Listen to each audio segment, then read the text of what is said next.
Dentro del ejercicio de la defensa pública, fui defensor público del Poder Judicial de la Federación durante 12 años. Me di cuenta que había algunos derechos que no habían sido, por decirlo de alguna manera coloquial, aterrizados. Ustedes saben que todas las constituciones que han habido en México, por ejemplo, la de 1824, la de 1857 y la de 1917, nunca hacían referencia a los integrantes de las comunidades indígenas. No había mención para ellos. En 1991, el artículo 4 constitucional fue reformado y se incorporó algunas nociones relativas a los derechos indígenas en el artículo 4 constitucional. Pero fue una norma que no tuvo ninguna aplicación práctica en virtud de que ningún criterio jurisprudencial generó ese artículo constitucional. Como ustedes saben, tuvo que pasar el movimiento zapatista de 1994 para que México volviera los ojos hacia los indígenas.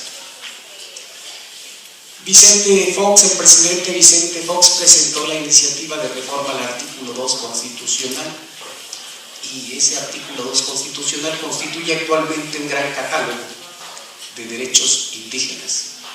Pero quiero comentarles algo: los indígenas de este país no estuvieron muy de acuerdo con el contenido de las reformas del artículo 2 constitucional y promovieron controversias constitucionales contra esa norma. Podemos estar de acuerdo o no estar de acuerdo con el contenido de las reformas del artículo 2, pero lo cierto es que el artículo 2 constitucional plantea una gran cantidad de derechos en favor de los indígenas. Es un catálogo de derechos a favor de los indígenas. Pues también les comento, del año 2002, que fue publicada la reforma constitucional, hasta el 2008 nadie había generado ninguna interpretación con relación al tema indígena. Es decir, el artículo 2 constitucional permanecía intocado. Tuve la suerte como defensor público federal de defender a un joven de 18 años de edad llamado Jorge Santiago Santiago. Jorge Santiago Santiago es un indígena chatino que vive en la costa oaxaqueña. Los chatinos viven en parte de la franja costera del estado de Oaxaca, aún siguen sus costumbres ancestrales, aún siguen adorando a Tatachú y adoran a la Virgen de Juquila, siguen comiendo especies animales que pueden resultar para nosotros desconocidas, como las tichindas, y siguen comiendo, señores, todavía iguanas y huevos de tortuga, porque todas las culturas y todos los pueblos del mundo comen lo que el entorno les da. Pues para tener elementos para su alimentación, Jorge Santiago Santiago, una noche del año 2007, acudió a la parte de la costa donde desovan las tortugas. Allí esperó pacientemente a que desovaran las tortugas y por la madrugada fue, excavó y tomó huevos de tortuga y se dirigía a su casa cuando la policía estatal lo encontró, lo revisó y observó que llevaba huevos de tortuga. Fue llevado ante la gente del Ministerio Público de la Federación, que ante la presencia indiscutible de un delito ambiental le impuso como fianza la cantidad de 14,000 pesos. Después el asunto fue llevado ante el juez octavo de distrito en la ciudad de Oaxaca, y ante el juez de distrito, cuando a Jorge Santiago le preguntaron si era indígena, le preguntaron a Jorge Santiago si pertenecía a un grupo étnico, y Jorge Santiago contestó que no. Y lo que pasa es que la noción de grupo étnico es muy académica.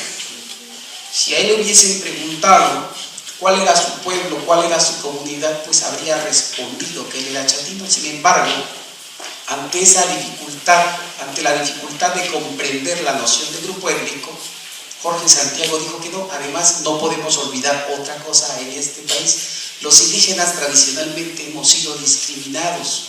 Nadie en este país de buena gana se autoadscribe como indígena. Como consecuencia de ello, Jorge Santiago, al declarar en preparatoria, manifestó que no era indígena. Cuando lo fui a visitar al reclusorio, a la penitenciaría de Santa María Iscotel en Oaxaca, le pregunté, tuve una entrevista con él y le pregunté: Jorge, ¿cuál es tu pueblo? Y me dijo: soy del pueblo chatino.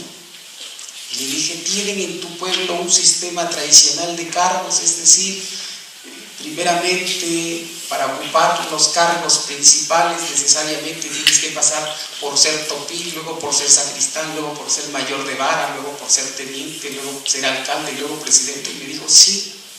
Y le dije: ¿participas en los tequios, es decir, en las labores gratuitas para el mejoramiento de la comunidad? Y me dijo: sí.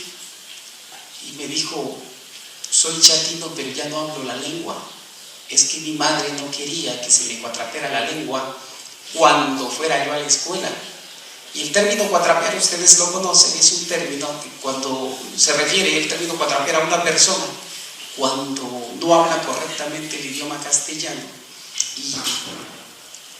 y se le dificulta la pronunciación en virtud de que habla una lengua indígena, no habla correctamente el español. Y es que el término echar cuatros proviene de la época de 1930, la época en que el maestro de América, José Vasconcelos, promovió la asimilación en México, el blanqueamiento de la cultura indígena.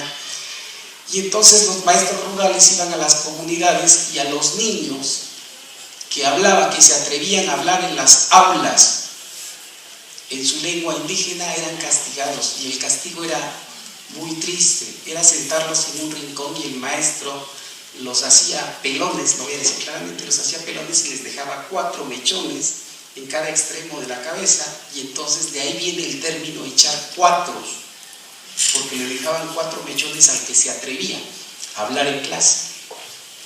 Pues platicaba con Jorge Santiago y después de entrevistarlo me comentaba que sí, verdaderamente era indígena, o sea, aunque no lo hubiera manifestado.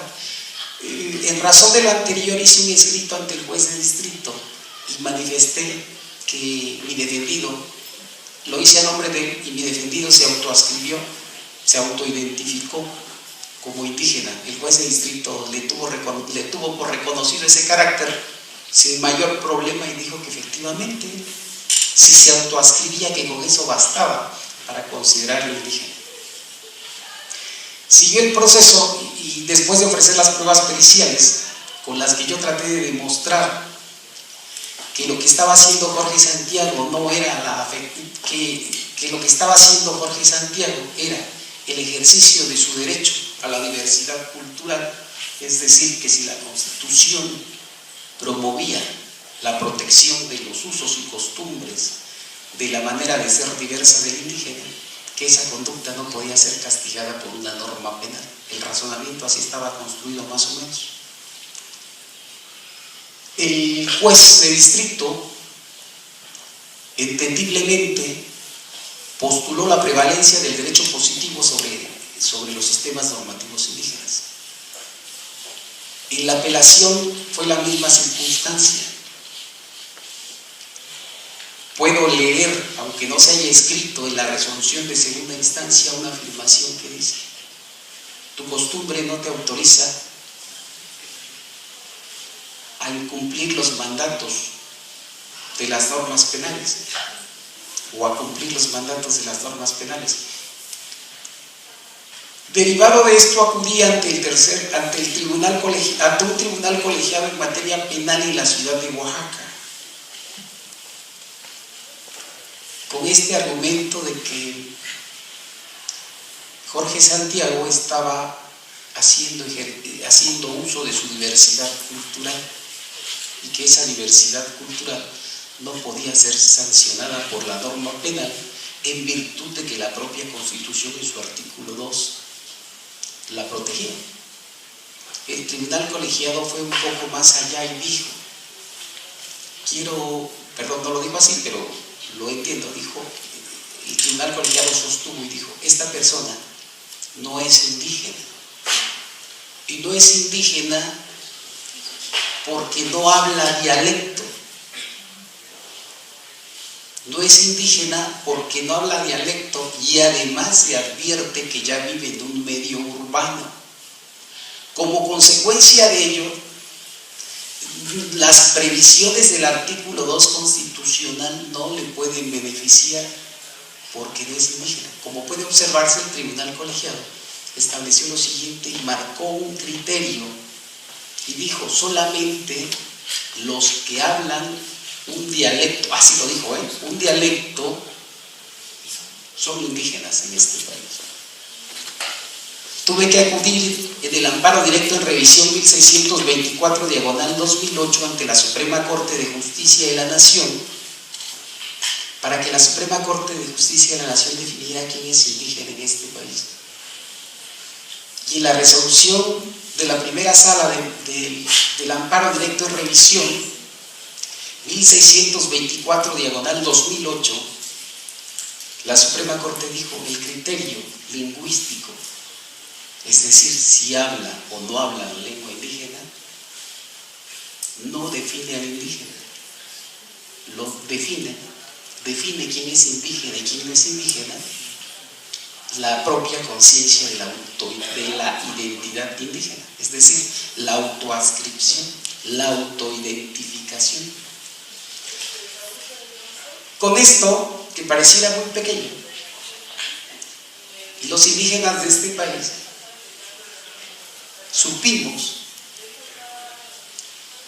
que bastaba nuestra autoidentificación para que los derechos del artículo 2 constitucional, para que pudiéramos ser recipiendarios de los derechos del artículo 2 constitucional. Este paso, la definición de la autoadscripción, es muy importante. Pero la Suprema Corte no se quedó solamente definiendo ese tema. La Suprema Corte también definió cómo deben ser los juzgamientos hacia los indígenas. Y estableció una regla y dijo: los jueces deben juzgar al indígena con parámetros diferentes a los no indígenas. Y estableció otra regla muy precisa y dijo: no es el indígena quien tiene el deber de investigar la especificidad cultural del indígena. Es decir, no es el indígena quien tiene que aportar las pruebas para demostrarle al juez en qué es diferente de la sociedad mayoritaria. Dijo la primera sala: no, es el juez quien debe hacerlo. Y estas cuestiones son muy importantes porque fueron obtenidas a través de un litigio estratégico. Es decir, está la norma constitucional, pero la norma permanecía intocada. Los defensores de derechos humanos tenemos que hacer vigentes las normas. Desafortunadamente, y cada vez es menos, los jueces federales solo aplican las normas siempre y cuando exista el criterio jurisprudencial, y lo digo respetuosamente. O sea, es necesario que exista un criterio jurisprudencial para que puedan articular, para que puedan incorporarlo a la resolución. Es muy importante porque el litigio estratégico es una herramienta para hacer vigente los derechos humanos. Con un litigio estratégico damos vigencia a una norma, visibilizamos un derecho, modificamos una política pública. Y ahora con las reformas con las reformas constitucionales del 10 de junio de 2011, pues se abre la gran posibilidad de la judicialización de los derechos económicos, sociales y culturales. Tenemos una gran posibilidad y una gran materia, por decirlo así, para poder ejercitar derechos. Actualmente estoy llevando un litigio donde un niño de 1 año 6 meses está demandando a su padre el reconocimiento de la paternidad. En el estado de Oaxaca existe una ley de protección de niñas y niños y adolescentes.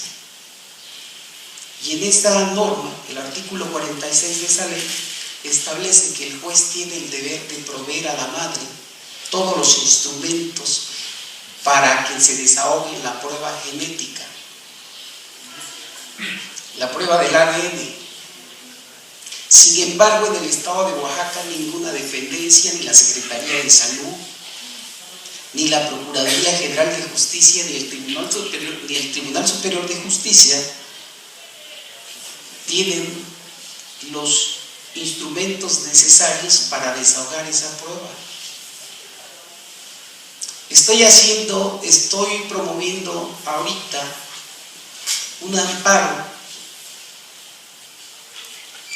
porque sueño con que en este caso, al igual que en el caso Nini Numa, que fue uno de los primeros casos en los cuales se judicializaron derechos económicos, sociales y culturales, específicamente el derecho a la salud, sueño con que este amparo traiga como resultado una política pública que permita la adquisición, el sostenimiento, la contratación de personal del equipo de laboratorio necesario para que niños como el niño al que estoy haciendo referencia puedan tener la posibilidad de conocer su filiación, de ejercer su derecho al nombre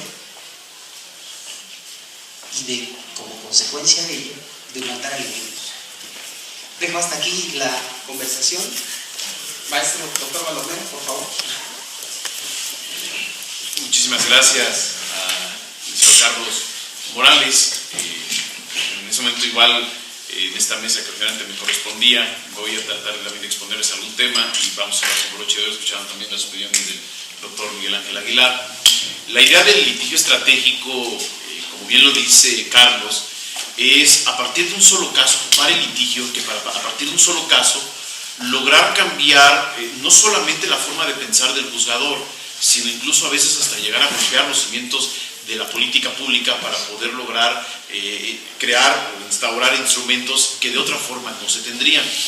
Muchos de los críticos del litigio estratégico dicen que somos muy soñadores, que a partir de un caso podemos lograr hacer todo ese tipo de maravillas, y afortunadamente cada vez mayor número de abogados se adscriben a hacer litigio estratégico, y por supuesto esto ha repercutido en las cuestiones del Poder Judicial de la Federación. Muchos juzgadores, como el magistrado que tenemos aquí el día de hoy, se ve feliz cuando se le plantea un caso complejo, bien planteado desde la perspectiva de los derechos humanos, porque los obligan a cambiar una serie de criterios que sin otra forma no se podrían cambiar. El litigio estratégico nace en las escuelas de Estados Unidos para poder adiestrar a los alumnos a que aprendieran a litigar. En México ninguna universidad, ninguna escuela enseña a litigar absolutamente a nadie. Tan solo llegan, nos enseñan teorías, nos enseñan ahí algunas cuestiones de derecho procesal, pero nadie nos enseña a litigar. El litigio estratégico nace entonces como una forma de poder hacer que el estudiante lograra litigar. Más adelante, pues, por supuesto, nace de las aulas, sale hacia la práctica real y se ocupa como un instrumento para poder transformar la realidad.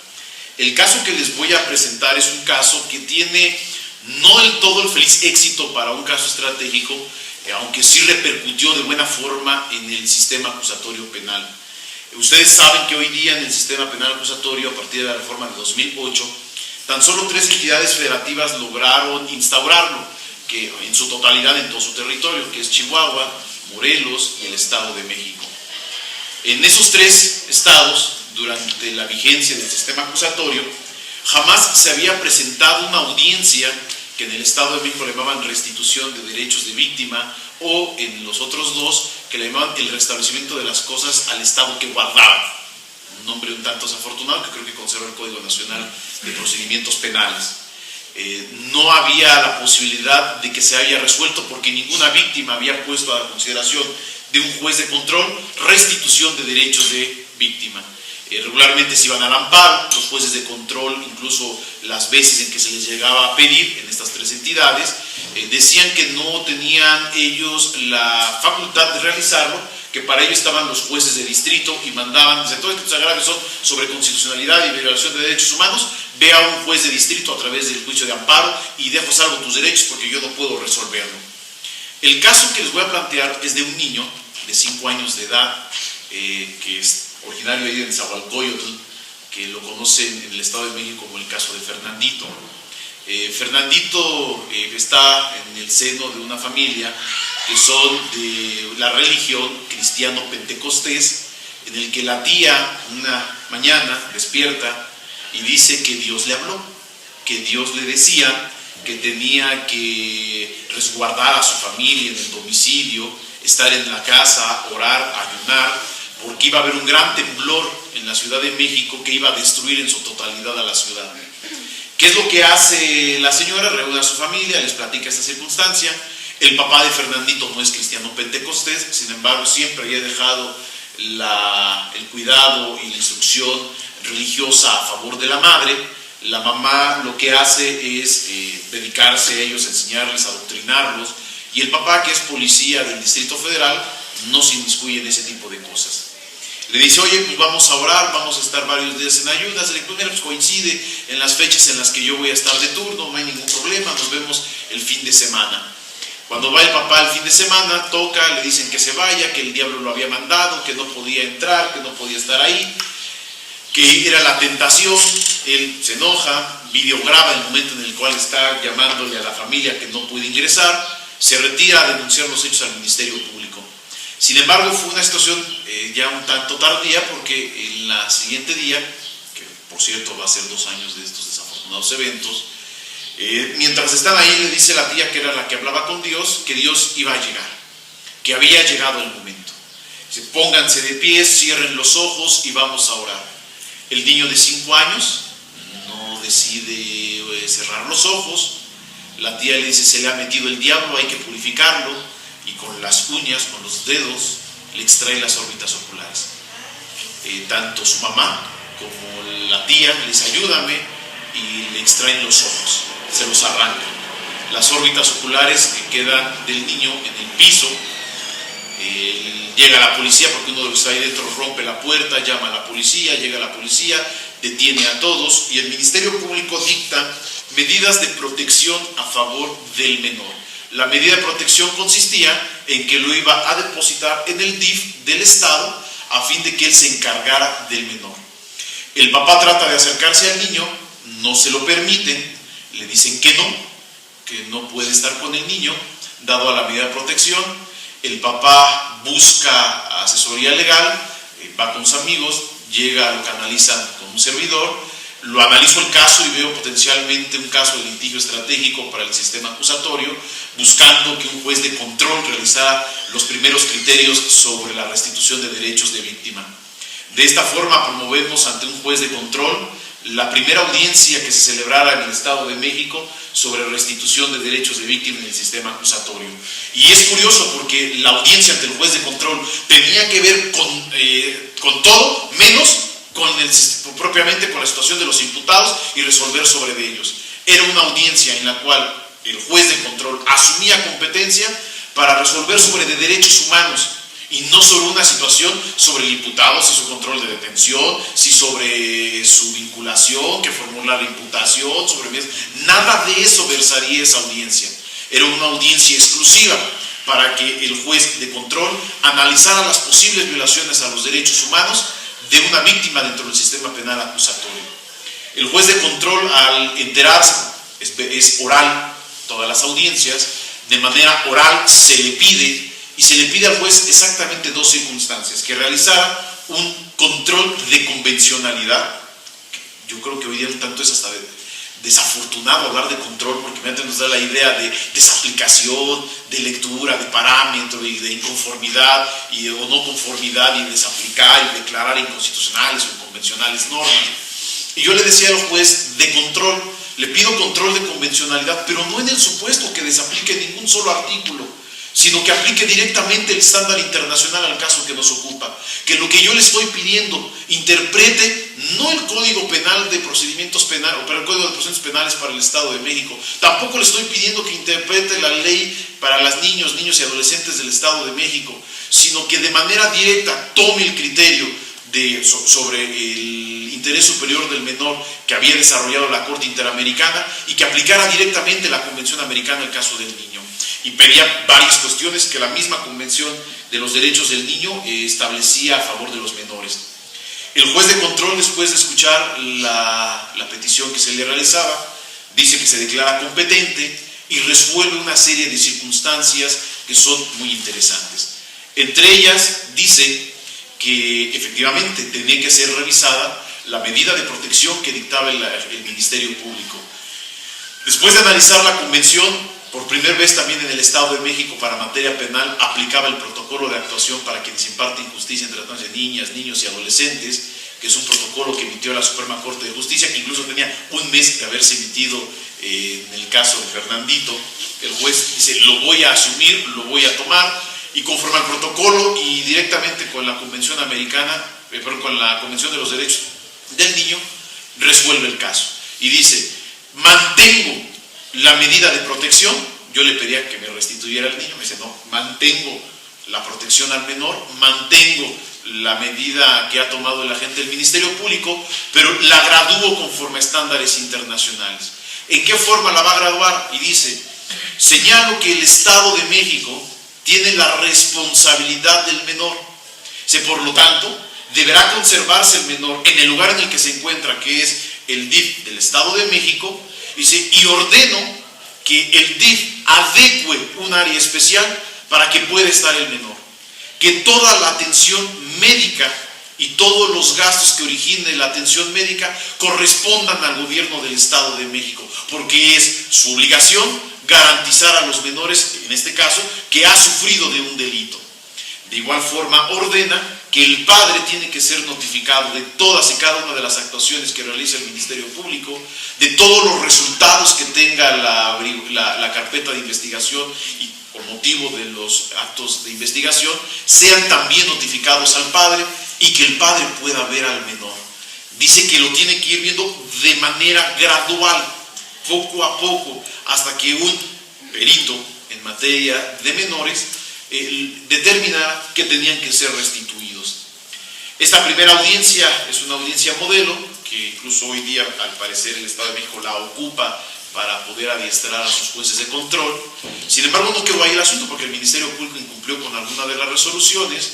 Una buena mañana, ya estando en tribunal oral, o sea, ya estando juzgando, nos habíamos ya constituidos como acusadores coadyuvantes, y el Ministerio Público me notifica en el receso de una audiencia que el DIF recomendaba restituir al menor a su padre, porque ahora sufría el síndrome de estancia prolongada o internación prolongada.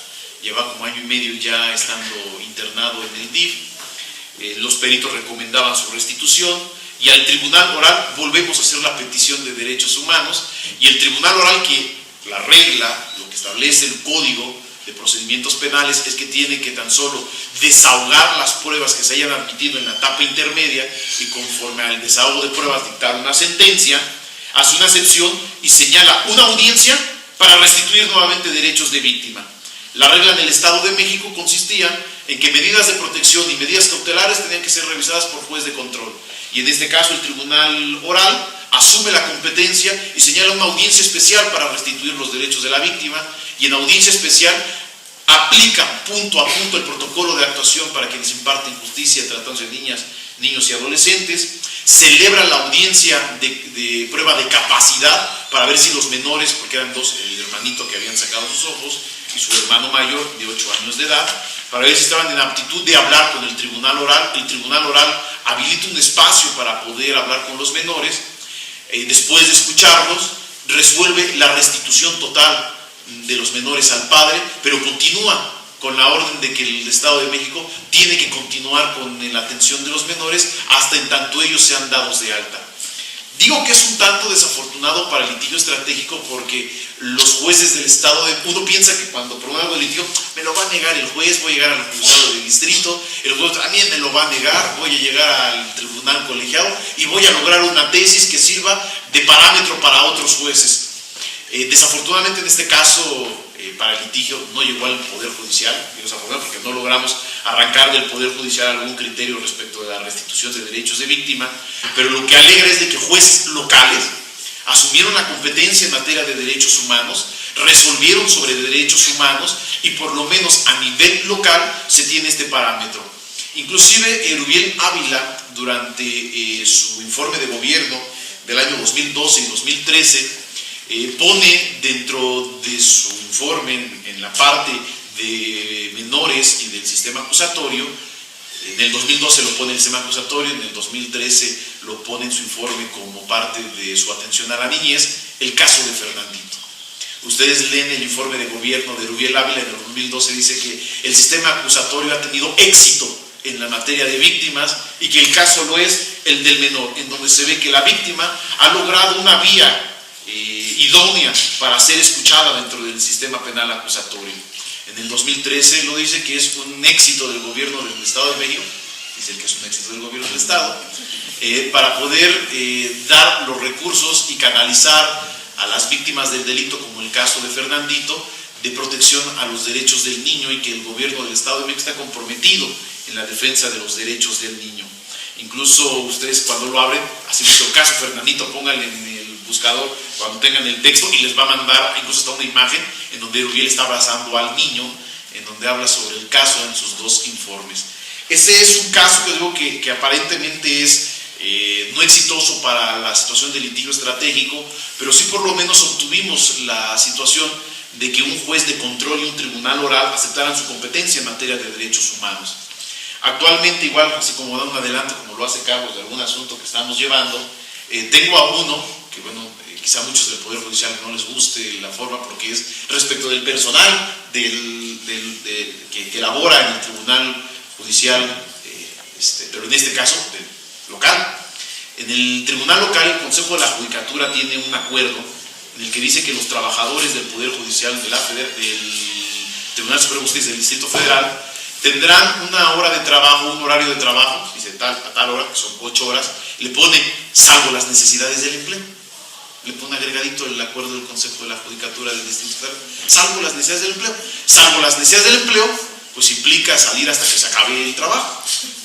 En algún momento, estando en algún foro, un trabajador del Distrito Federal me escuchó hablando de estos temas de litigio estratégico, se acercó a mí y promovimos un amparo.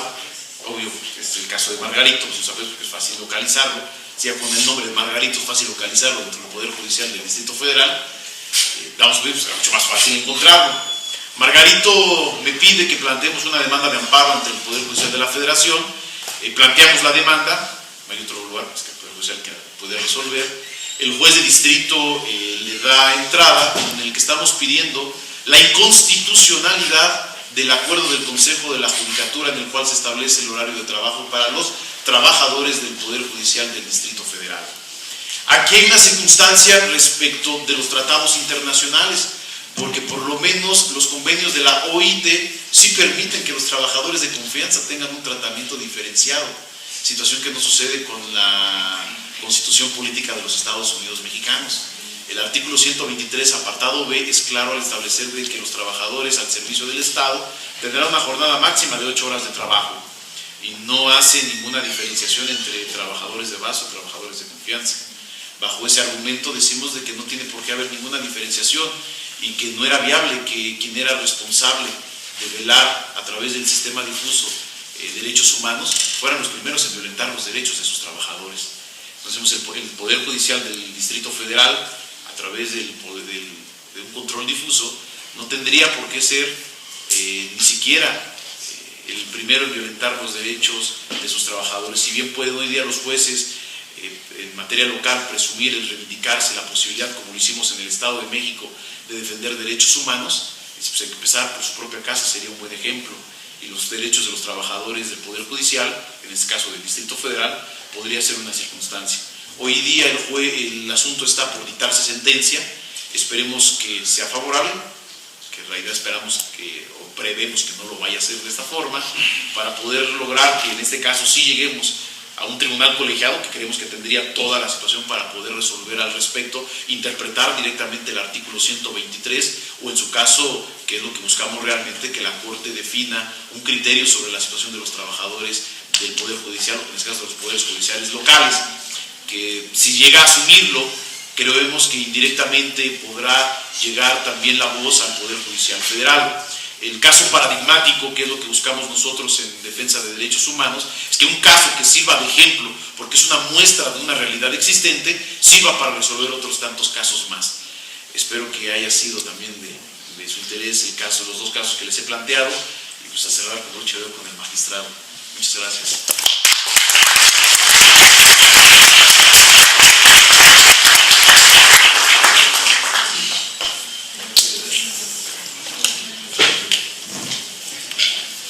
Muy buenos días, tengan todos ustedes. Escuchaba con mucha atención a los maestros Carlos Morales y Baldomero Mendoza. Es difícil escuchar un discurso coherente, un planteamiento estructurado en las demandas de amparo. Normalmente, en su inmensa mayoría y muy respetuosamente, en la materia penal a la que me dedico, tenemos, ahora que soy presidente después de muchos años que no estaba en un tribunal colegiado, y una frase que se inserta en todos los autos de admisión de las demandas de amparo directo, en donde más o menos señala: téngasele al solicitante del amparo pidiendo la suplencia de la queja, la que en su caso se hará valer si esta es procedente. Yo digo muy respetuosamente, porque pretendo no herir ninguna susceptibilidad, pero después de escuchar a los jóvenes maestros brillantes, me desconcierta por qué en la demanda de amparo, en un sentido pues de un símil, ¿verdad?, la posición del litigante es más o menos lo que sea su voluntad, estirar una mano y decir: pues mira, no tengo nada, tú por favor lo que me hagas favor de dar y lo que me des está bien, porque yo no sé, no estudié, fui a una universidad, a una facultad que dijo: titúlate ahora, aprende después. No fui a una universidad americana que me enseñaran a litigar. En sentido muy figurado, súpleme la deficiencia, un reconocimiento a que no tengo capacidad estratégica para plantear un caso concreto. Tenemos reformas muy importantes a las que los maestros se han referido. Una reforma a un sistema acusatorio y oral en la materia penal, 2008, ahora el mes pasado se acaba de promulgar el Código Nacional. Hay congresos en este instante, en este momento, en todo el país, en donde los expertos, no sé cuáles, porque ninguno ha llevado un juicio oral, pero bueno, ahí estamos, ¿verdad? En esos estamos disertando sobre estos temas. Después, en 2011, hay dos reformas muy importantes: la inclusión de los derechos humanos en nuestra Constitución, que replantea que hay que enseñar ahora el derecho, explicarlo y entenderlo en una perspectiva muy distinta y muy diferente. En tercer lugar, el juicio de amparo, también en 2011, en sede constitucional. Ahora, el 2 de abril, hace unos días, cumplió un año que se promulgó la nueva ley de amparo.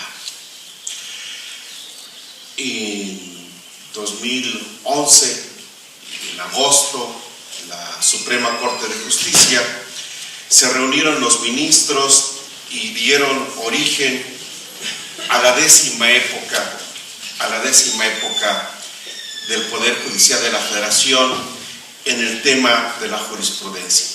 Se me hace muy importante las palabras, más o menos parafraseando, del ministro Juan Silva Mesa con motivo de esa décima época de la jurisprudencia. En palabras del ministro, obliga a los jueces mexicanos, yo diría a los juristas mexicanos, es una corresponsabilidad de todos, a una nueva visión renovada del régimen de protección de los derechos humanos, establecidos en la Constitución y en los tratados internacionales. Significa, debe de interpretarse conforme al control de convencionalidad.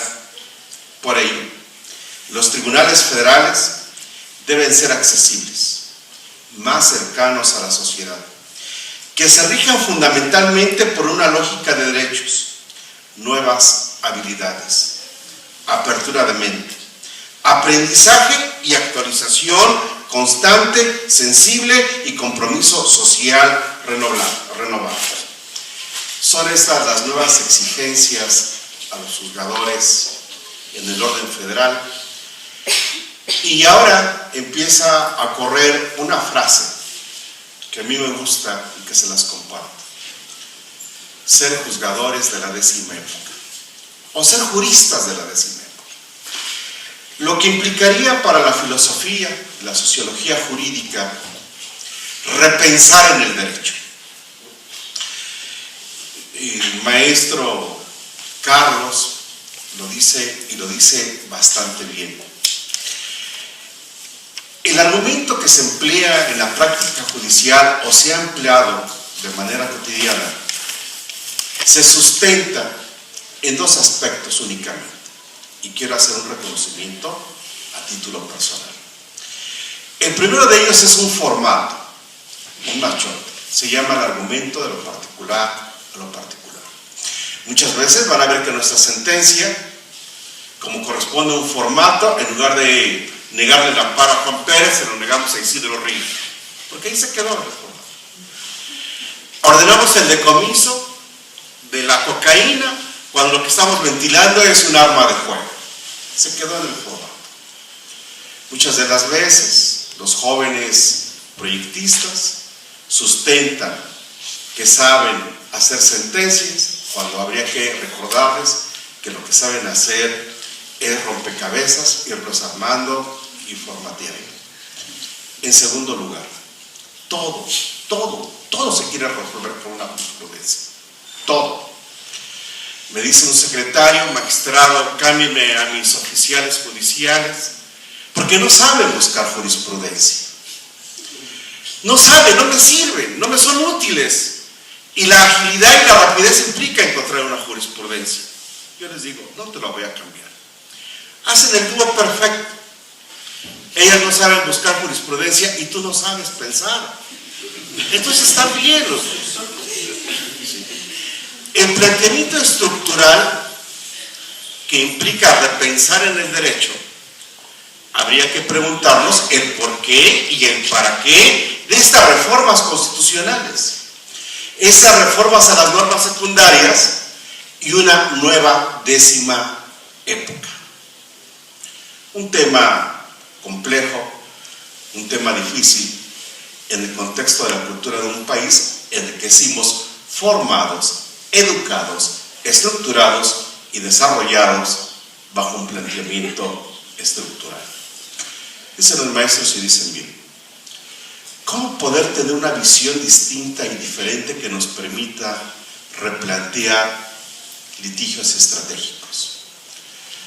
El sistema acusatorio, el juicio de amparo, evidentemente que tendrían que tener una enorme repercusión. Voy a poner algunos pequeños ejemplos, muy sencillos. El 2 de abril se promulga la nueva ley de amparo que entra en vigor el día 3 de abril. Anteriormente, la ley anterior, en sentencias condenatorias que establecían pena privativa de libertad, pena de prisión, no existía temporalidad para interponer la demanda de amparo. A partir del 3 de abril hay una temporalidad de 8 años, ¿sí?, para interponer el juicio de amparo.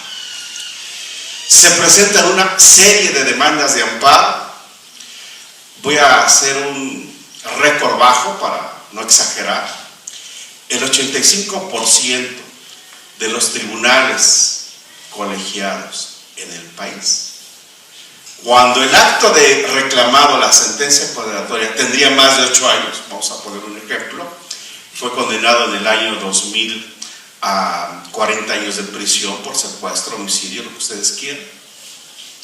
Se presenta la demanda y los colegiados, el presidente o el pleno, estiman que hay una causa de improcedencia y por lo tanto sobreseer, porque consideran que hay un acto consentido, porque no se interpuso la demanda de amparo dentro de los 8 años al ser presentada dentro de la vigencia de la nueva ley de amparo. Entonces, si se explique el caso concreto, ¿verdad? Creo que no debe de haber ninguna duda. Porque señalan, es una norma adjetiva. Y la norma adjetiva, conforme a la teoría de los componentes de la norma o a la ley vigente, debe de arroparse la nueva ley de amparo. Y esta nueva ley de amparo acota en una temporalidad el recurso efectivo eficiente y por lo tanto debe desecharse. ¿Acaso un 15%? Con otro criterio, admiten las demandas. Se ha dado el caso que hoy en día la Suprema Corte ha sostenido que deben todos los colegiados de este país suspender las resoluciones, mandar a la congeladora hasta en tanto no resuelva la Suprema Corte si debe de proceder o no la demanda de amparo.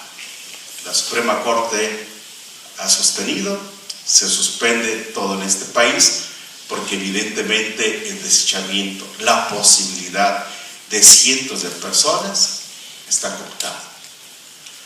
A mí me gustaría, normalmente me dicen, ¿y cuál es su criterio, magistrado?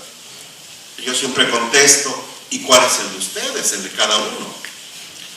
¿Cuál es la potestad de poder interpretar una norma, desentrañar su sentido, su contenido? ¿Qué argumento manejarían ustedes? ¿Cuál es su argumento? Entendido como la explicación racional que tendría de la idea para resolver el problema planteado. Algunos alumnos me dicen, maestro, yo sé, aquí lo tengo, aquí está en la lengua, no me sale, pero sí lo sé. Dije, entonces no lo sabes. Si no lo puedes explicar, no lo puedes plantear, no lo sabes. ¿Sí? Oiga, pero es que yo vengo a aprender. No. Hoy en día vivimos en el mundo de las corresponsabilidades.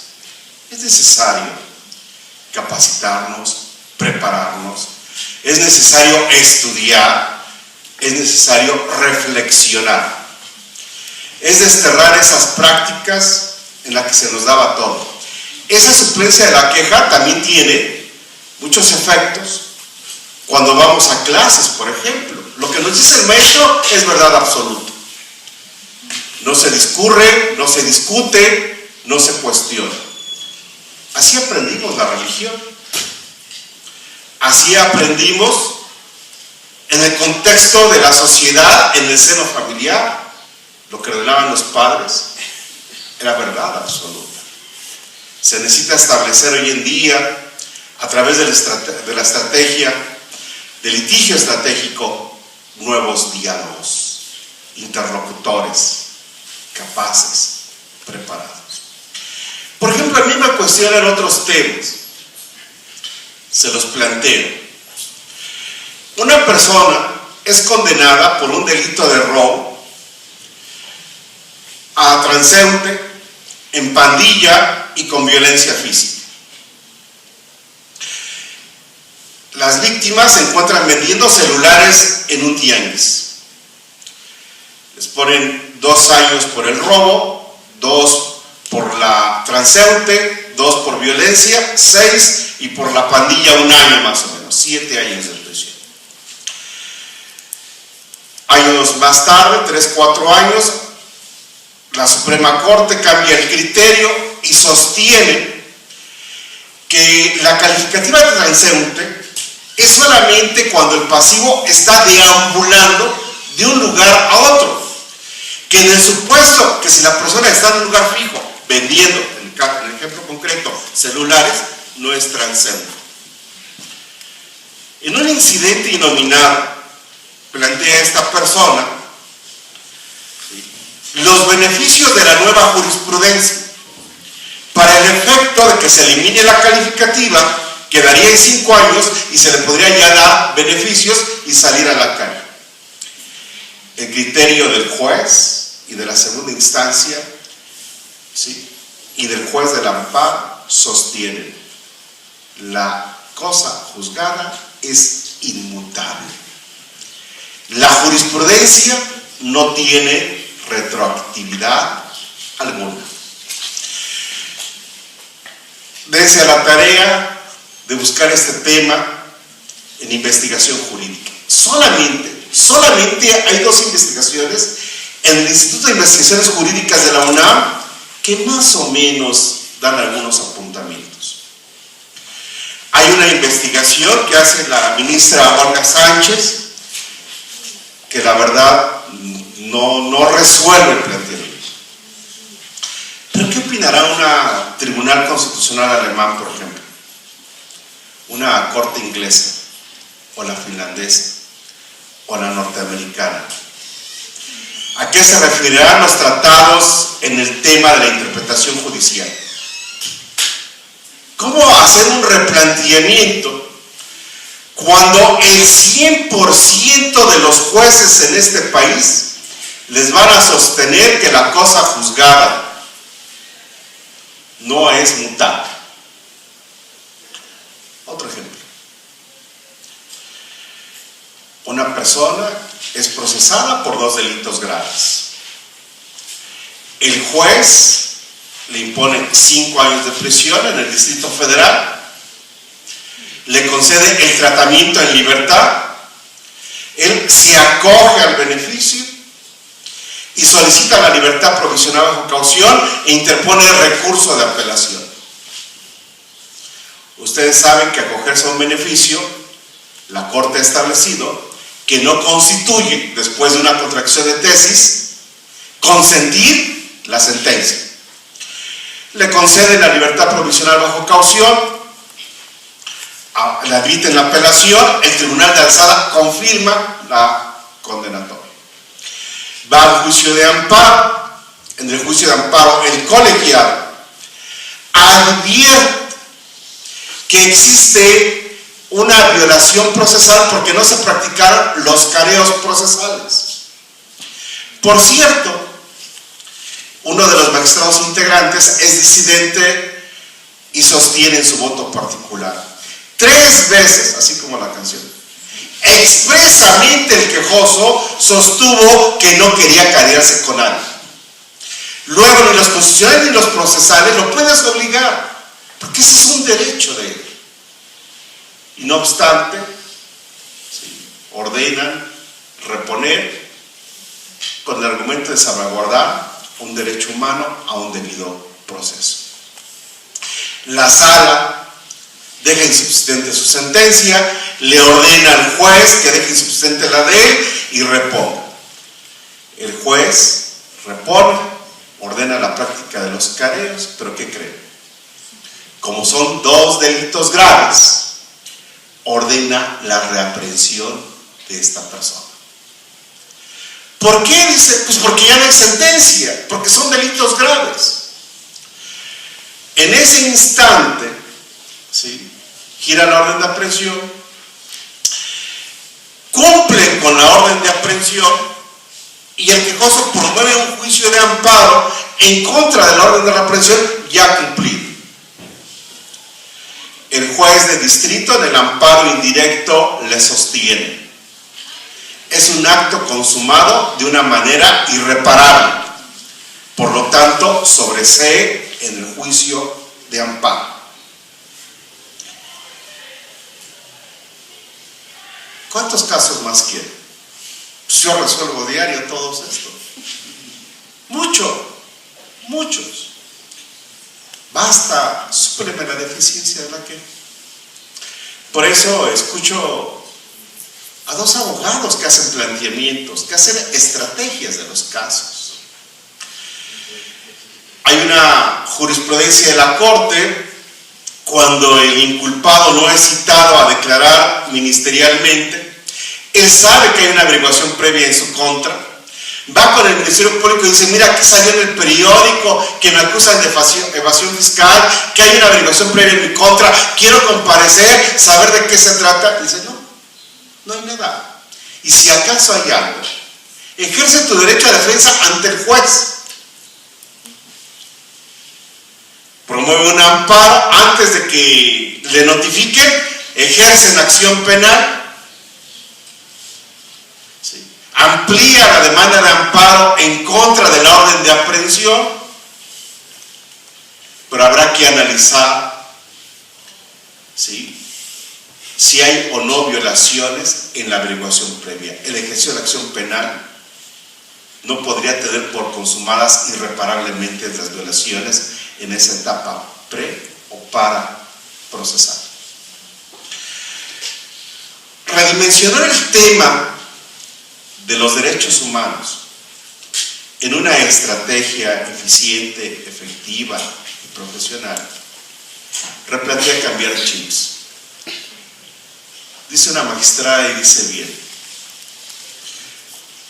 a virtud de todas esas reformas, en un sentido alegórico, hagan de cuenta ustedes que los jueces de este país hemos estado en una jaula de confort, con agua, con alimento. Vienen las reformas, se nos abren las puertas, las ventanas de esas jaulas.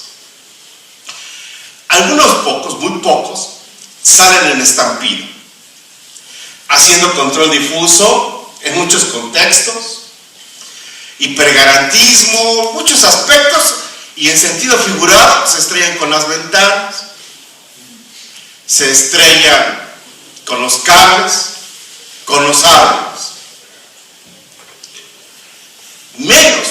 Menos de esos jueces caminan tranquilamente, van por las calles, van analizando, con dos elementos importantísimos de la argumentación jurídica: la racionalidad y la ética. La ética es el arte de juzgar en lo justo, pero muy poquitos.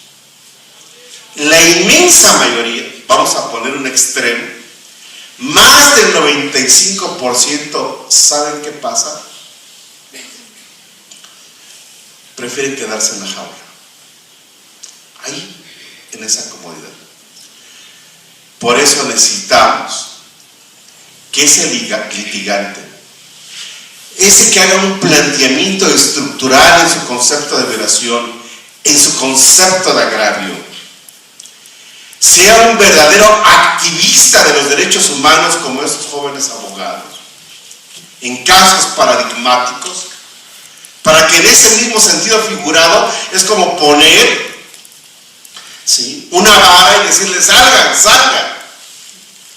Hay una nueva visión, hay una nueva forma de pensar, de hacer y decir en el derecho en este país.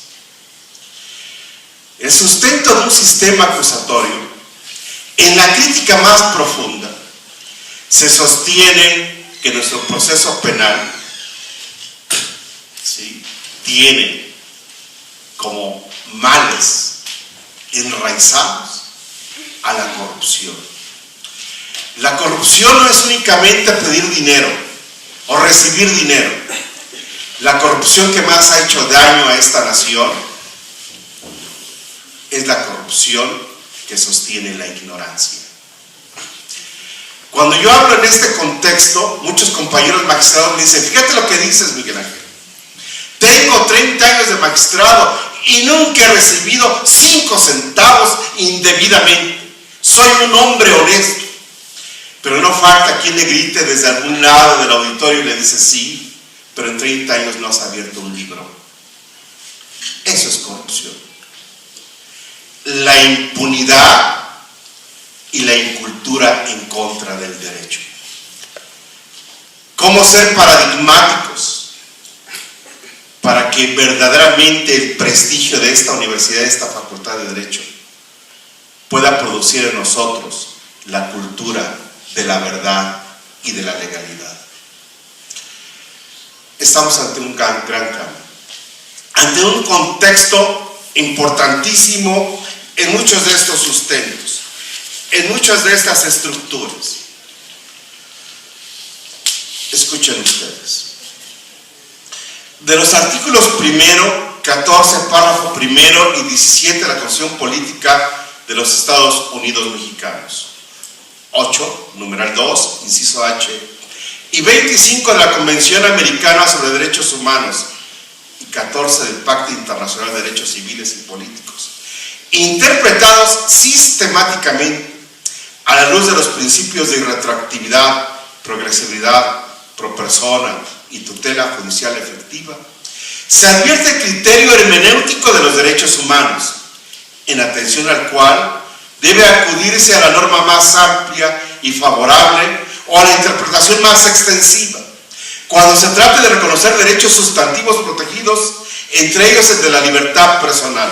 Así, al ponderar que la ley de amparo abrogada no estableció un plazo para promover el juicio contra una sentencia condenatoria que impusiera pena privativa de libertad, en contraposición a lo que señala la publicada del Diario Oficial de la Federación el 2 de abril de 2013, vigente al día siguiente del artículo 17, fracción segunda, que establece un plazo máximo de 8 años para realizarlo, aun cuando el sentenciado inste la acción constitucional directa bajo la vigencia de esta última, en aplicación de los principios mencionados, se concluye que la ley abrogada, en este caso en particular, otorga una mayor y mejor ejercicio del derecho humano de acceso a la justicia, en tanto que la aplicación de la ley actual implicaría una disminución en lo ya logrado en cuanto a su alcance y contenido, pues no obstante que ambas leyes, en su naturaleza, constituyen el recurso efectivo de salvaguarda de la Constitución y de los derechos humanos en favor de toda persona, y su objeto es tutelar el proceso justo y el acceso a la justicia a través de un juicio eficiente y efectivo, como medio idóneo para respetar o restituir los derechos fundamentales del quejoso que fueran violentados por actos de autoridad. No basta que el recurso esté previsto en la Constitución o en la ley, o que sea formalmente admisible, sino que debe ser idóneo para establecer si se ha incurrido en una violación a los derechos humanos y proveer lo necesario para remediarlo, sin necesidad de analizar el carácter procesal de las normas en conflicto. De ahí que cuando el juicio de amparo se promueva contra la sentencia que impone pena de prisión dictada durante la vigencia de la ley de amparo abrogada, la demanda respectiva puede presentarse en cualquier tiempo. Un criterio que está en contradicción hoy en día, que muy pronto va a resolver la Suprema Corte, y apuesto 2 contra 1 a que vamos a ganar. ¿Sí? Porque esa es la tutela de los derechos humanos. No se necesita mucho en ese aspecto, en ese sentido, porque cualquier otro discurso es un discurso formal, es un positivismo. Las nuevas tendencias redefinen lo que es un justnaturalismo en la propuesta de un neoconstitucionalismo, una nueva visión en este tipo de perspectivas. A mí, cuando veo la Constitución Política, el artículo 1, y trato de hacer lo que dicen los jóvenes que trabajan conmigo, serpientes y escaleras, y todo lo que investigo, todo lo que señalo, puedo advertir que el artículo 1, ¿sí?, me implica que la reforma constitucional debe ser explicada y entendida más allá de un contenido normativo. El derecho es un discurso filosófico, sociológico, más allá de una propia ciencia jurídica. Es un instrumento, una herramienta para resolver los problemas jurídicos y sociales en bien y pro de la persona humana. Toda la ciencia está al servicio del hombre, no para cooptar al propio hombre. El párrafo tercero es el que más me gusta. La tutela judicial efectiva. Todas las autoridades en el ámbito de su competencia tienen el deber, la obligación y la responsabilidad, bajo los principios de universalidad, interdependencia, diversidad y progresividad, de prevenir, investigar, sancionar y reparar las violaciones a los derechos humanos en términos que establezca la ley. Empecé a buscar qué es progresividad. La obligación de lograr progresivamente la plena efectividad de los derechos reconocidos. Los esfuerzos en la materia deben darse en forma continuada, con la mayor rapidez y eficacia que sea posible alcanzar, de manera que se logre una mejor continua de las condiciones de existencia. Implica también la prohibición de regresividad, por ende es supletoria. ¿Por qué debe de prevalecer el criterio de la norma anterior? Por algo que coloquialmente cualquier persona en la lógica simple me diría, bajo la doctrina de lo caído, caído. Así de sencillo. Son lenguajes que implican un compromiso y una responsabilidad. Un mundo de estrategia. El replanteamiento del litigio en donde las partes establecen su estrategia para constatar su pretensión, aborta lo que podría sostenerse en algún momento. Juez, lo que sea tu voluntad. El derecho se exige, el derecho se reclama. Muchas gracias.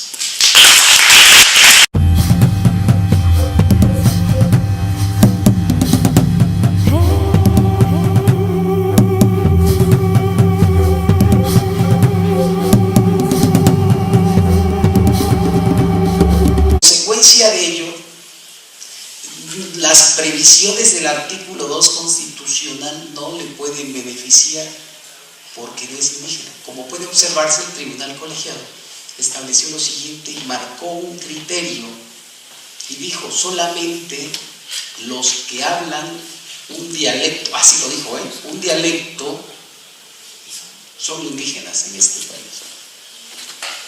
Tuve que acudir en el amparo directo en revisión 1624/2008 ante la Suprema Corte de Justicia de la Nación para que la Suprema Corte de Justicia de la Nación definiera quién es indígena en este país. Y en la resolución de la primera sala del amparo directo en revisión 1624/2008, la Suprema Corte dijo: el criterio lingüístico, es decir, si habla o no habla la lengua indígena, no define al indígena, lo define quién es indígena y quién no es indígena, la propia conciencia de la identidad indígena, es decir, la autoadscripción, la autoidentificación. Con esto, que pareciera muy pequeño, los indígenas de este país supimos que bastaba nuestra autoidentificación para que los derechos del artículo 2 constitucional, para que pudiéramos ser recipiendarios de los derechos del artículo 2 constitucional. Este paso, la definición de la autoadscripción, es muy importante. Pero la Suprema Corte no se quedó solamente definiendo ese tema. la Suprema Corte también definió cómo deben ser los juzgamientos hacia los indígenas. Y estableció una regla y dijo, los jueces deben juzgar al indígena con parámetros diferentes a los no indígenas. Y estableció otra regla muy precisa y dijo, no es el indígena quien tiene el deber de investigar la especificidad cultural del indígena, es decir,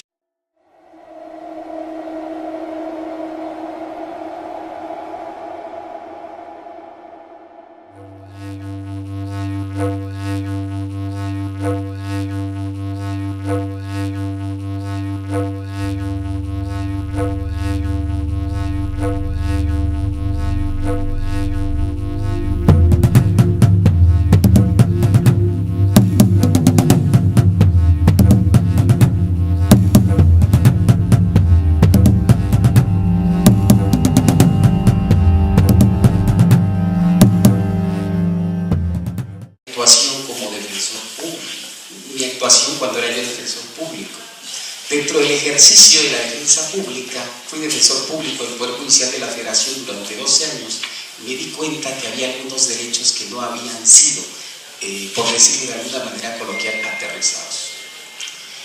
Ustedes saben que todas las constituciones que han habido en México, por ejemplo, la de 1824, la de 1857 y la de 1917, nunca hacían referencia a los integrantes de las comunidades indígenas. No había mención para ellos. En 1991, el artículo 4 constitucional fue reformado y se incorporó algunas nociones relativas a los derechos indígenas en el artículo 4 constitucional.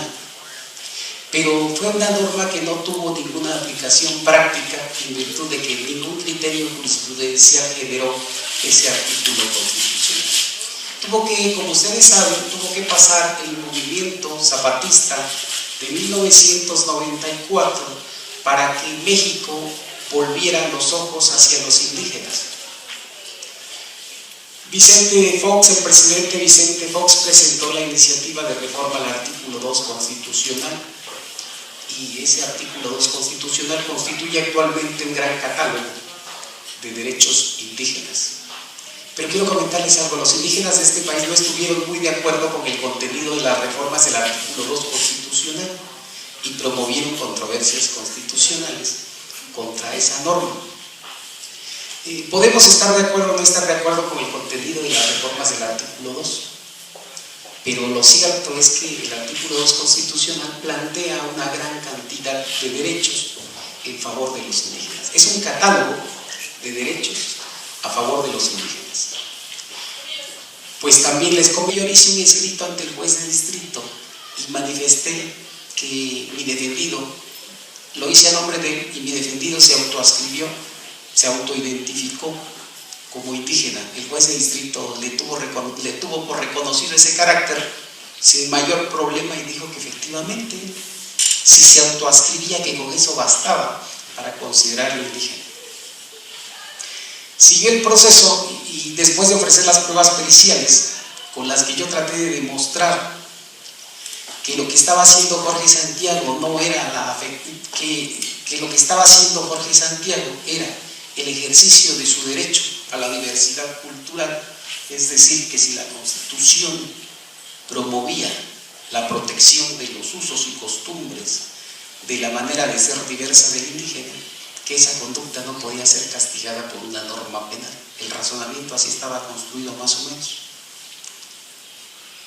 El juez de distrito, entendiblemente, postuló la prevalencia del derecho positivo sobre los sistemas normativos indígenas. En la apelación fue la misma circunstancia.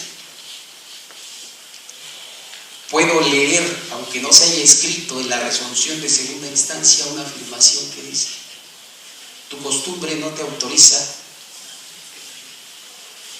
a incumplir los mandatos de las normas penales o a cumplir los mandatos de las normas penales. Derivado de esto, acudí ante un tribunal colegiado en materia penal en la ciudad de Oaxaca, con este argumento de que Jorge Santiago estaba haciendo uso de su diversidad cultural y que esa diversidad cultural no podía ser sancionada por la norma penal en virtud de que la propia Constitución en su artículo 2 la protegía. El tribunal colegiado fue un poco más allá y dijo, no lo dijo así, pero lo entiendo, dijo, el tribunal colegiado sostuvo y dijo, esta persona no es indígena, y no es indígena porque no habla dialecto, no es indígena porque no habla dialecto y además se advierte que ya vive en un medio urbano. Ante la dificultad de comprender la noción de grupo étnico, Jorge Santiago dijo que no. Además, no podemos olvidar otra cosa en este país. Los indígenas tradicionalmente hemos sido discriminados. Nadie en este país de buena gana se autoascribe como indígena.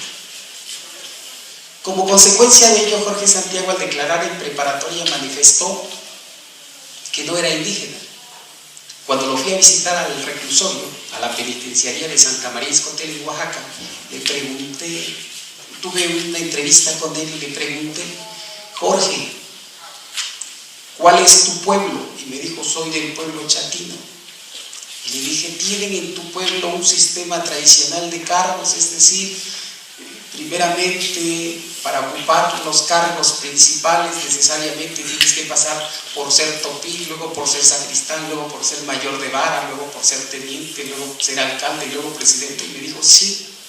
Y le dije, ¿participas en los tequios, es decir, en las labores gratuitas para el mejoramiento de la comunidad? Y me dijo, sí. Y me dijo, soy chatino, pero ya no hablo la lengua. Es que mi madre no quería que se me cuatrapeara la lengua cuando fuera yo a la escuela. Y el término cuatrapear, ustedes lo conocen, es un término que cuando se refiere el término cuatrapear a una persona cuando no habla correctamente el idioma castellano y se le dificulta la pronunciación en virtud de que habla una lengua indígena, no habla correctamente el español. Y es que el término echar cuatros proviene de la época de 1930, la época en que el maestro de América, José Vasconcelos, promovió la asimilación en México, el blanqueamiento de la cultura indígena, y entonces los maestros rurales iban a las comunidades y a los niños que se atrevían a hablar en las aulas en su lengua indígena eran castigados, y el castigo era muy triste, era sentarlos en un rincón y el maestro los hacía pelones, no voy a decir claramente, los hacía pelones y les dejaba 4 mechones en cada extremo de la cabeza, y entonces de ahí viene el término echar cuatros, porque le dejaban 4 mechones al que se atrevía a hablar en clase. Pues platicaba con Jorge Santiago y después de entrevistarlo me comentaba que sí, verdaderamente era indígena, o sea, aunque no lo hubiera manifestado. En razón de lo anterior, del año 2002, que fue publicada la reforma constitucional, hasta el 2008 nadie había generado ninguna interpretación con relación al tema indígena. Es decir, el artículo 2 constitucional permanecía intocado. Tuve la suerte como defensor público federal de defender a un joven de 18 años de edad llamado Jorge Santiago Santiago. Jorge Santiago es un indígena chatino que vive en la costa oaxaqueña. Los chatinos viven en parte de la franja costera del estado de Oaxaca, aún siguen sus costumbres ancestrales, aún siguen adorando a Tatachú y adoran a la Virgen de Juquila, siguen comiendo especies animales que pueden resultar para nosotros desconocidas como las pichindas, y siguen comiendo, señores, todavía iguanas y huevos de tortuga, porque todas las culturas y todos los pueblos del mundo comen lo que el entorno les da.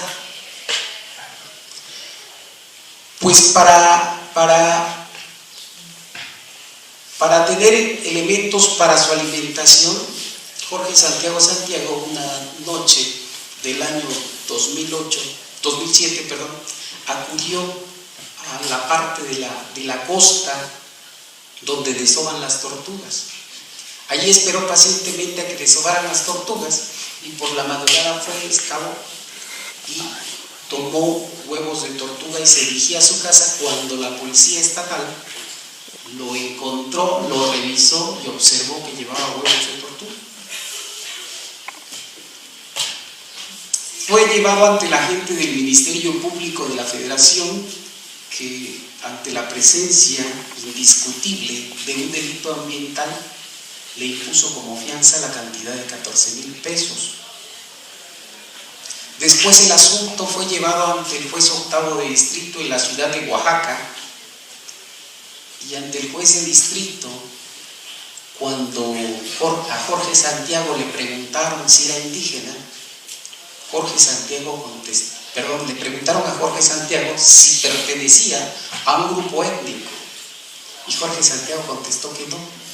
Y lo que pasa es que la noción de grupo étnico es muy académica. Si a él le hubiesen preguntado cuál era su pueblo, cuál era su comunidad, pues habría respondido que él era chatino. Sin embargo,